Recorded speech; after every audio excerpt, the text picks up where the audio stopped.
Hi, my name is Connor Owenby, and this is my audience.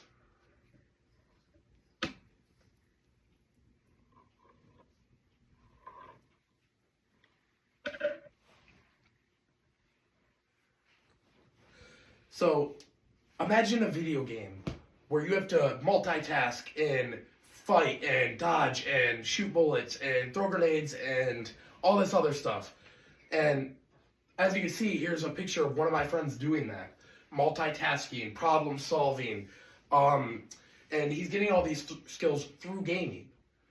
Um, as you can see, he's using all these buttons on the controller, like the joysticks, the bumpers. There's the A, B, X, Y, the crossbar, the two TV screens, and the three lines that are on there. All of these are different buttons, and they're all multitasking, and it's a lot. So we're going to describe how fast-paced gaming, or we're going to describe how games in general can have several significant effects on the human brain. First, we'll talk about the cognitive benefits. Second, we'll explore emotional and social effects.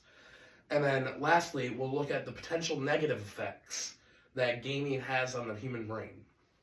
So, cognitive improvements are just one of the one effect that video games have on the brain. Straight from the Cognitive Science Journal, action games can improve reaction time and visual processing. So from playing a video game like Call of Duty where there's bullets and grenades flying at you, your brain is able to take all that information in and be able to process it and come out with what you need to do next faster than the average human being who just started playing the game, who maybe doesn't know what these bullets can hurt you or that the grenade is going to kill you. Anyways, these are all different types of things that will improve your visual processing and your reaction time. And that all comes from the Cognitive Science Journal. Straight from the American Psychology Association, strategy and puzzle games like Candy Crush or Tetris will enhance problem solving and planning abilities. So from planning a strategy on Tetris, like how to build up and get a Tetris to get more points, can adapt into real life situations like how are you going to pack all this stuff to go on vacation? All these other like planning things where you need to plan your vacation or you need to plan a wedding or plan something ahead. Tetris and Candy Crush can actually help you with that because you develop skills of problem solving and planning. And then from Nature's Neuroscience, many games strengthen your memory, attention control, and multitasking. So playing games like Call of Duty, Candy Crush, Tetris, all these games, they improve your attention control and multitasking. So a lot of people believe that you can't, or your attention span gets worse as you play games, but according to Nature's Neuroscience, your attention control gets better, and so does your multitasking. So, now that we've talked about cognitive effects, let's explore emotional and social effects. So, video games also influence emotional and social functions of the brain. Games can reduce stress and trigger dopamine release.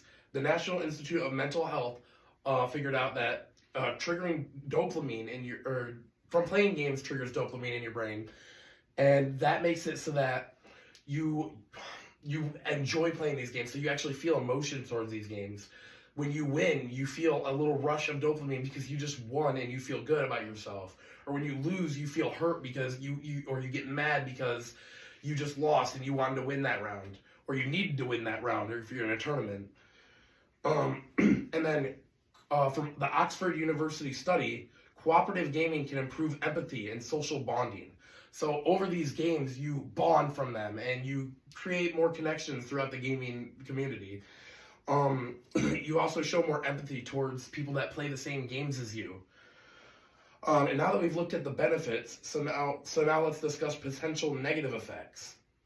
Some video games can have negative effects on your brain.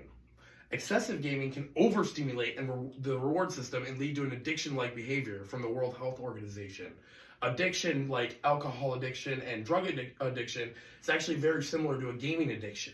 Your brain gets that boost in dopamine, a lot of it, and if it gets connected to that, it can go to that and want that all the time. So you'll want to be playing games more often and all the time rather than doing stuff that you actually need to do. And then from the American Academy of Pediatricians, Violent game exposure can increase aggression towards certain individuals. So if this character in your game is of a specific race or ethnicity, you get mad at them all the time because people play this character, then that can actually translate to real life where you feel that way towards a specific race or ethnicity, which is a very problem that we have in real life. And from the sleep research study, long gaming sessions can impair sleep and reduce cognitive performance the next day. So from playing games for very long periods of time, and then you stay up all night playing these games, you don't get enough sleep. So that can impair your cognitive performance the next day, so you don't work as well. So everything that you're doing is just slower. And today we've looked at the cognitive benefits, emotional and social effects, and potential negative impacts of gaming on the human brain. Video games shape our minds more than we realize. Understanding their influences helps us use them for healthier and more beneficial ways. Thank you for listening to my speech. My name is Connor Owenby. Thank you and goodbye.